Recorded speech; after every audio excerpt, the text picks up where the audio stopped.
दामिनी जी अपने बेटे मोहित की शादी के लिए एक अच्छी लड़की की खोज कर रही थी, लेकिन उनके मन मुताबिक कोई लड़की उन्हें मिल ही नहीं रही थी, क्योंकि दामिनी जी को लगता था कि हर मामले में उनका बेटा मोहित परफेक्ट है और वो खुद और उनके पति महेश जी बहुत ही परफेक्ट सास ससुर बनेंगे। पैसों की कोई कमी नहीं, जिम्मेदारियां कुछ हैं नहीं, एक ही बेटी है जिसकी शादी हो चुकी थी, तो अब बहू भी ऐसी आनी चाहिए जो उनके स्टेटस से मेल खाए। अपनी बेटी सरिता की शादी भी दामिनी जी ने बहुत सोच समझकर काफ़ी बड़े घर के इकलौते बेटे से की थी। बहुत बड़ा बिजनेस था उनके दामाद का, इसीलिए दामिनी जी अपने घर में भी बिल्कुल अपने स्टेटस से मैच खाते बहू लाना चाहती थी। आखिर 4-5 लड़कियों को रिजेक्ट कर दामिनी जी को एक रचना नाम की लड़की पसंद आ ही गई। रचना एक प्राइवेट बैंक में मैनेजर थी, अच्छी खासी सैलरी थी। उसके मायके में भी बस एक भाई था जिसकी शादी हो चुकी थी और वो भी अच्छी खासी नौकरी करता था। रचना के पिताजी भी इंजीनियर के पद से रिटायर हुए थे। कुल मिलाकर रचना के परिवार का स्टेटस दामिनी जी के परिवार से मेल खाता था, इसलिए दामिनी जी ने रचना को ही अपने घर की बहू बनाने का निर्णय ले लिया और दोनों परिवार की सहमति से कुछ दिन बाद ही दोनों की धूमधाम से शादी हो गई। सबको लग रहा था कि सब कुछ बहुत अच्छा हुआ है, दोनों परिवार बराबरी के हैं, पढ़ा लिखा परिवार है, इससे अच्छा और क्या हो सकता है। लेकिन कुछ दिन तो बहुत अच्छे से बीते। रचना ने अपनी नौकरी भी ज्वाइन कर ली थी, लेकिन धीरे धीरे सामंजस्य बैठाना मुश्किल होने लगा था, क्योंकि दामिनी जी कुछ ज़्यादा ही दबदबा रखना चाहती थी और सोचती थी कि हर कोई उनसे दब कर रहे। इसके पहले तो सिर्फ अपने पति और दोनों बच्चों के साथ ही रही थी और पूरे घर में उन्हीं की मर्जी चलती थी, इसलिए कभी कोई कलह की वजह होती नहीं थी। लेकिन अब बहू के आ जाने से दामिनी जी को ऐसा लगता था कि उनका घर है तो यहाँ सब कुछ उनके हिसाब से होना चाहिए, और वो हर बात में अपनी बहू रचना को टोकती रहती। रचना अपनी मर्जी से उस घर में कुछ भी कर नहीं सकती थी, यहाँ तक कि कुछ खाने के लिए भी नहीं बना सकती थी। घर में वही बनता जो दामिनी जी का फैसला होता, और अगर रचना अपने मन से कुछ करना भी चाहती तो दामिनी जी का सीधा जवाब होता कि ये घर मेरा है, यहाँ वही होगा जो मेरी मर्जी होगी। अपनी मनमर्जी चलानी है तो अपने मायके में जाकर चलाओ। रचना को समझ में नहीं आता कि दामिनी जी ऐसा क्यों कहती हैं। आखिर ये उसका भी तो घर है, लेकिन दामिनी जी इस बात को समझने के लिए तैयार ही नहीं थी। उनके हिसाब से ये घर उनके पति की मेहनत के पैसों से बना है, तो इस घर पर एक छत्र उनका साम्राज्य होगा और किसी की कोई मर्जी नहीं चलेगी। तो अपने अड़ियल स्वभाव के कारण रचना को एक काम भी अपनी मर्जी से नहीं करने देती थी। रचना चुपचाप इन सब बातों को बर्दाश्त कर रही थी, पर दामिनी जी ने अब उसे अलग तरह से परेशान करना शुरू कर दिया। रचना अगर अपने अलमीरा में लॉक लगाती तो उसके लिए भी दामिनी जी उसे 4 बातें सुनाती। हाँ, मैं अकेले घर में हूँ ना, तभी तो तुम अपनी अलमारी में लॉक लगाकर ऑफिस जाती हो, कहीं मैं तुम्हारा कुछ चुरा ना लूँ।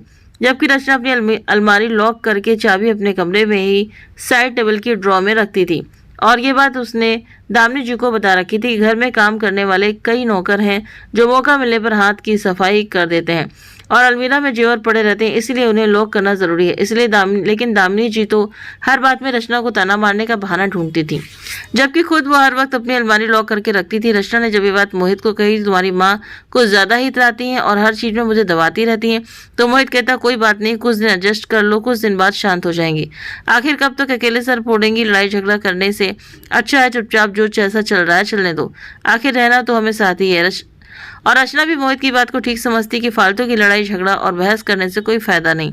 लेकिन दिन ब दिन दामिनी जी का व्यवहार सुधरने के बजाय बिगड़ता ही जा रहा था। अगर कभी रचना किसी बात का विरोध भी कर देती तो दामिनी जी एक ही बात कहती कि मेरा घर है और मेरे हिसाब से चलेगा, ज्यादा दिमाग चलाना है तो अपना घर लेकर रहो। रचना को गुस्सा तो बहुत आता है, लेकिन मोहित समझाकर उसे शांत कर देता कि कोई फायदा नहीं, दुनिया हमें ही गलत कहेगी, इसीलिए जैसा चल रहा है चलने दो, कुछ सालों में सब कुछ अपने आप ही ठीक हो जाएगा। रचना के ससुर महेश जी भी दामिनी जी को बहुत समझाते कि दामिनी तुम ऐसे फालतू की बात क्यों करती हो, रचना इस घर की बहू है, उसका पूरा हक है इस घर पर, हर जगह आने जाने का, हर सामान को छूने का, तुम फालतू में रायता क्यों फैलाती रहती हो? यूँ क्यों नहीं समझती कि जिस दिन उसकी जुबान खुल गई उस दिन नुकसान तुम्हारा ही होगा। रचना बहुत बर्दाश्त करके चल रही थी, लेकिन तुम अपना स्वभाव नहीं बदल रही हो। लेकिन दामिनी जी महेश जी को भी 2 बातें सुनाते हुए कहती कि वो मुझे क्या बर्दाश्त कर रही है, बल्कि मैं उसे बर्दाश्त कर रही हूँ। मैं उसके ऊपर आश्रित नहीं हूँ, ये मेरा घर है तो मेरे हिसाब से चलेगा। तो मेरे घर में रहती है, मैं उसके घर में नहीं। अच्छी खासी पेंशन आती है आपकी, कोई मैं अपने बेटे बहू के पैसों का नहीं खा रही हूँ जो उनसे दब कर रहूंगी। इतनी ही दिक्कत है तो निकल जाएंगे। उसके आगे महेश जी चुप हो जाते। उन्हें पता था दामिनी जी को समझाने का कोई फायदा नहीं है। ऊपर से बीच बीच में उनकी बेटी सरिता समझ पर आकर आग में घी डालने का काम कर रही थी। सरिता जब भी आती तो भाभी को ये एहसास दिला देती कि देखो, इस घर में जो जगह मेरी है वो तुम्हारी कभी नहीं हो सकती। तुम बहू होकर भी इस घर की मालकिन होने का सपना देखना भूल जाओ, क्योंकि इस घर की मालकिन तुम नहीं, मैं और मेरी माँ है। सरिता और दामिनी जी को ऐसा लगता था कि रचना उन लोगों से लड़ नहीं पाती है, इसलिए चुप रह जाती है, जबकि रचना सिर्फ और सिर्फ अपने संस्कार की वजह से चुप रह जाती थी। इसलिए उसे पता था कि अगर घर में यदि कलह होगी तो बदनामी महेश जी की होगी, और रचना और मोहित ऐसा कभी नहीं चाहते थे, क्योंकि महेश जी हमेशा एक सुखद वातावरण चाहते थे। इसलिए एक इतना सब कुछ बर्दाश्त कर रही थी।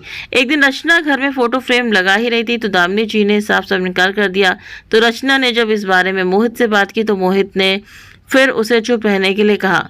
लेकिन आज रचना फूट पड़ी कि तुम्हारे चुप रहने की वजह से आज ये हालत हो गई है कि घर में एक कील तक ठोकने का अधिकार नहीं है। मुझसे कहा जाता है कि अगर इतना ही शौक है घर में परिवर्तन करने का तो अपने घर में जाकर करो। निकलो मेरे घर से। मेरे आत्मसम्मान को तार तार किया जा रहा है और तुम बोलते हो चुप रहो। कब तक चुप रहो? रचना का गुस्सा देखकर मोहित ने कहा, तो तुम्हें क्या लगता है कि तुम बोलोगी तो दुनिया तुम्हें सही समझेगी? बिल्कुल नहीं। लोग बहू को ही गलत बोलते हैं क्योंकि सास बुजुर्ग हो जाती हैं तो सबको लगता है कि वो बेचारी है। मुझे बहुत अच्छे से पता है कि माँ गलत है और ऊपर से सरिता दीदी आग में घी डाल रही हैं। लेकिन मैं तो यही कहूँगा, ये सब कुछ सालों की बात है। अगर तुमने कुछ साल बर्दाश्त कर लिए तो समस्या अपने आप खत्म हो जाएगी। तो रचना ने कहा, कुछ नहीं होगा जी, समस्या कभी खत्म नहीं होगी बल्कि बढ़ती ही जाएगी। मेरा इस घर में रहना जीना हराम हो गया है। ये सुनकर मोहित ने उसे समझाते हुए कहा, तुम सोच कर देखो रचना, अगर तुम्हारी बात मानकर हम अलग भी हो जाएं, लेकिन पापा के बारे में सोच कर देखो। वो बेचारे तो चाह कर भी हमारा साथ नहीं दे पा रहे हैं। वो तो बुरी तरह फंस चुके हैं कि पत्नी का साथ दें या बेटे बहू का। मुझे तो उनके बारे में सोचकर ही बुरा लगता है। तो उसको सोचकर रचना ने कहा, हाँ बात तो तुम सही कह रहे हो।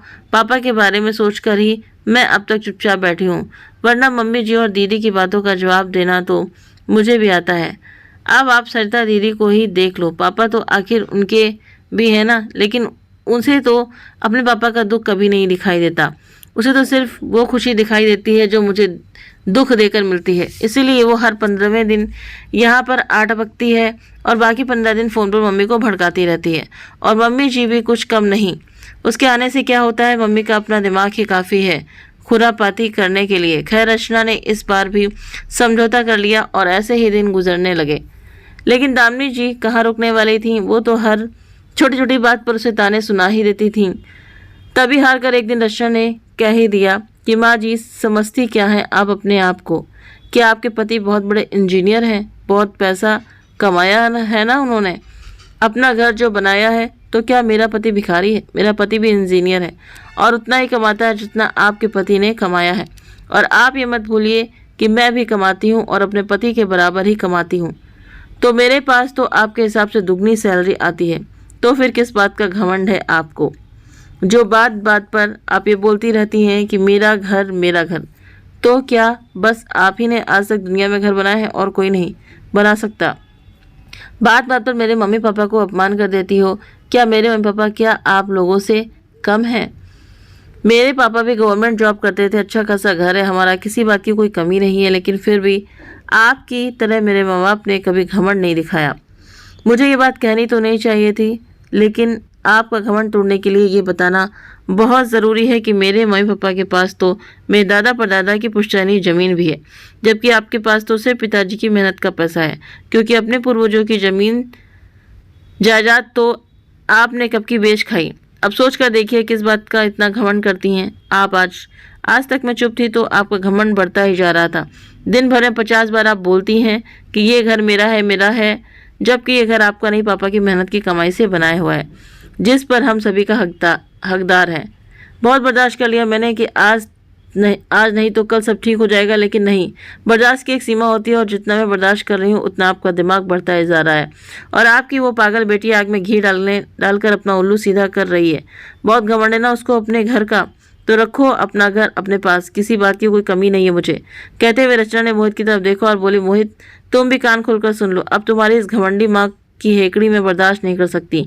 मुझे कल की कल ही मेरा घर चाहिए, मेरा अपना घर। मैं मेरी सारी सेविंग्स लगा दूंगी, तुम भी अपनी सारी सेविंग्स लगा दो, लेकिन कल ही एक घर पसंद करो और खरीद दो। इस घमंडी औरत को अपनी औकात इसे मैं दिखा कर रहूंगी। बहुत कोशिश की मैंने रिश्तों को संभालने की, लेकिन अब और नहीं।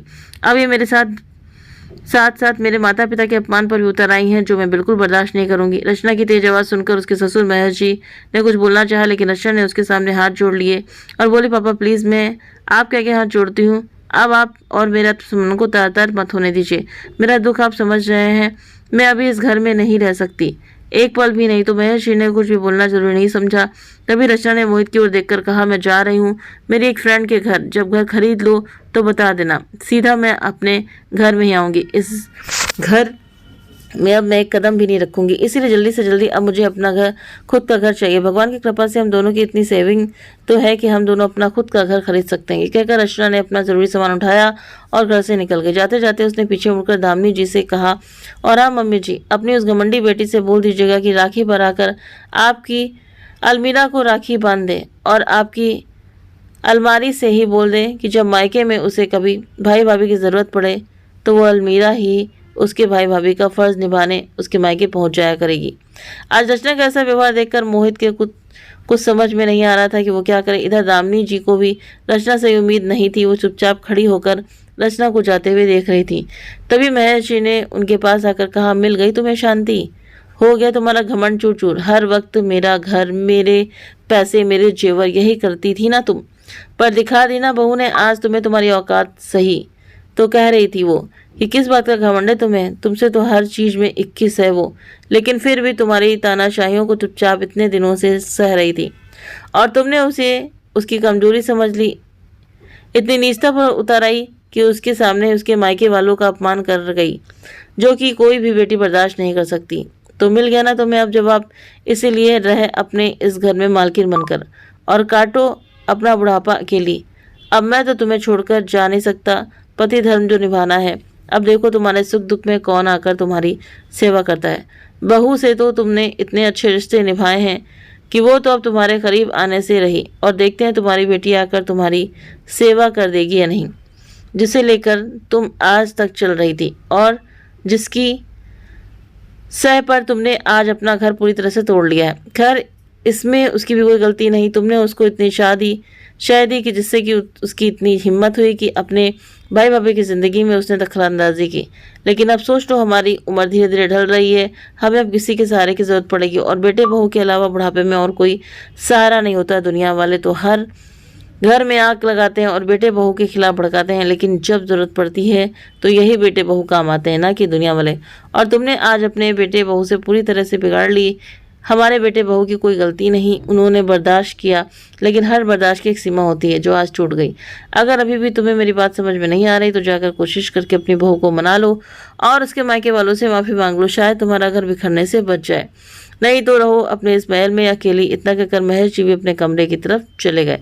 दामिनी चुपचाप जड़वंत वहीं पर खड़ी थी, क्योंकि उन्होंने सपने में भी नहीं सोचा था कि आज तक चुप रहने वाली रचना आज उन्हें ऐसा जवाब देकर निकल जाएगी। काफ़ी देर के बाद जब उन्हें थोड़ा होश आया तो उन्होंने फ़ोन पर रचना की मां का नंबर ढूंढना शुरू किया ताकि उनसे माफ़ी मांगकर रचना को समझा बुझाकर घर वापस ला सकें।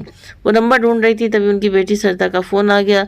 जब दामिनी जी ने उसे सारी बातें बताई तो उसने एक बार फिर अपनी माँ को भड़काने की कोशिश की कि जाने दो माँ, उसे कुछ दिनों में आटे दाल का भाव पता चल जाएगा तो वो खुद ही नाक रगड़ते हुए वापस आ जाएगी। लेकिन आज रचना के दिए जवाब से दामिनी जी की आंखें खुल चुकी थीं।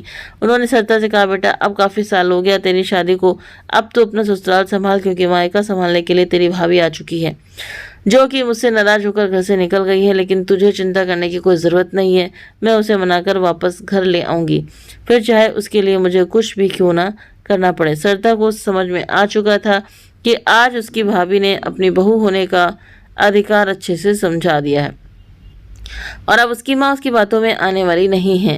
इसलिए चुपचाप उसने फ़ोन काट दिया। फ़ोन कटते ही दामिनी जी रचना की माँ के पास फ़ोन मिलाने की ही वाली थी कि तभी अचानक सामने से रचना आते हुए दिखाई दी। उसने कहा, बस करो माँ जी, आपको किसी से माफ़ी मांगने की कोई ज़रूरत नहीं है। मैं नहीं चाहती कि आप किसी के भी सामने हाथ फैलाएं, फिर चाहे वो मेरे माँ बाप ही क्यों ना हो, क्योंकि जिस तरह मेरे माँ बाप हैं उसी तरह आप भी मेरे माँ बाप हो। बस मैं आपको अपनी गलती का एहसास दिलाना चाहती थी, जो आज आपको हो गया। तो बहू के मुंह से आज भी अपने लिए इतनी इज्जत भरी बातें सुनकर दामिनी जी ने आगे बढ़कर उसे गले से लगा लिया और सब लोग एक साथ खुशी खुशी रहने लगे। तो दोस्तों, आपको ये कहानी कैसी लगी तो प्लीज़ आप मुझे कमेंट करके ज़रूर से ज़रूर बताएं। अगर आप सभी को कहानी अच्छी लगी हो तो प्लीज़ वीडियो को लाइक करें, शेयर करें और हमारे चैनल को सब्सक्राइब करना ना भूलें। मिलते हैं आप सभी से नेक्स्ट वीडियो में नई कहानी के साथ में। Thank you.